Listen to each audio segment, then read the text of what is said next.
আলহামদুলিল্লাহ রব্বিল আলামিন ওয়াসসালাতু ওয়াসসালামু আলা রাসূলিহিল কারীম ওয়া আলা আলিহি ওয়া সাহবিহি আজমাইন। আউযু বিল্লাহি মিনাশ শাইতানির রাজীম। বিসমিল্লাহির রহমানির রহিম। সুপ্রিয় দর্শক শ্রোতা, আসসালামু আলাইকুম ওয়া রাহমাতুল্লাহি ওয়া বারাকাতুহু। আজকে আমি আপনাদের সামনে একটি হাদিসের আলোকে আলোচনা করতে চাই। সেটি হলো, যে হাদিসটি নিয়ে আলোচনা করতে চাই সেটি হলো, আল্লাহ রসুল সাল্লাল্লাহু আলাইহি ওয়াসাল্লাম বলেছেন, আখলিস দীনাকা ইয়াকফিকাল আমালুল কলিল। এ হাদিসের অর্থ হলো, তোমার ঈমানকে খাঁটি করো, অল্প আমল নাজাতের জন্য যথেষ্ট হয়ে যাবে। তার মানে কি বেশি আমল করা যাবে না? বিষয়টি এমন না। বেশি আমল তো অবশ্যই করব, কিন্তু ঈমান যদি খাঁটি হয়, ঈমান যদি মজবুত হয়, তাহলে অল্প আমল এটা যদি ইখলাসের সাথেই হয়, তাহলে সেটাই আল্লাহর কাছে অত্যন্ত গুরুত্ব ও তাৎপর্যপূর্ণ হয়ে যাবে। কোরআনে কারীমে রব্বুল আলামিন কি বলছেন? আল্লাযী খালাকাল মাউতা ওয়াল হায়াতা লিয়াবলুয়াকুম আইয়ুকুম আহসানু আমালা। আল্লাহ বলছেন, আমি মানুষের মৃত্যু এবং জীবন সৃষ্টি করেছি। হায়াতা লিয়াবলুয়াকুম আইয়ুকুম আহসানু আমালা। এই জীবন সৃষ্টি করেছি, এর পিছনে মূল কারণ কি?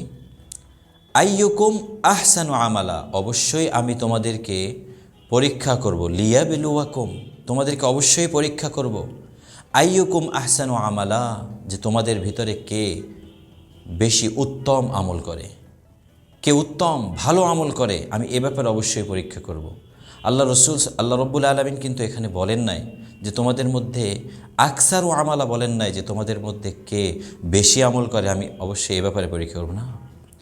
রব্বুল আলামিন বলছেন যে আমি অবশ্যই তোমাদেরকে পরীক্ষা করব যে তোমাদের মধ্যে কে উত্তম আমল করতে পারে। অর্থাৎ প্রত্যেকটি আমল, যখন আমি নামাজ পড়ব, সে নামাজটা যেন আমার সৌন্দর্যমণ্ডিত হয়, সে নামাজের ভিতরে যেন বিনয় বিনম্রতা যতখানি থাকার প্রয়োজন ততটুকু নিয়ে যেন আমি করতে পারি। 5 ওয়াক্ত নামাজে আমি এভাবে হতে পারলে আমার ঈমান পরিপূর্ণ হওয়ার জন্য যথেষ্ট হয়ে যাবে। তারপরে আমি যখন কোরআন পড়ব, ইখলাসের সাথে কোরআন পড়া। আমি যখন দান করব, এখানে যেন পিছুটান না থাকে, পিছনের চিন্তা না থাকে যে আমি বেশি দান করলাম না কম দান করলাম, আহারে আর 5 টাকা কম দিলেই তো আমার হয়ে যেত, এরকম যেন চিন্তা না করি। বরঞ্চ যতটুকুন দিব ততটুকুন যেন একেবারে ইখলাসের সাথে আল্লাহর উপরে পূর্ণ আস্থা এবং বিশ্বাসের সাথে যেন আমরা করতে পারি। যদি এতটুকুন করতে পারি, তাহলে অল্প আমল আমাদের জন্য নাজাতের যথেষ্ট হয়ে যাবে।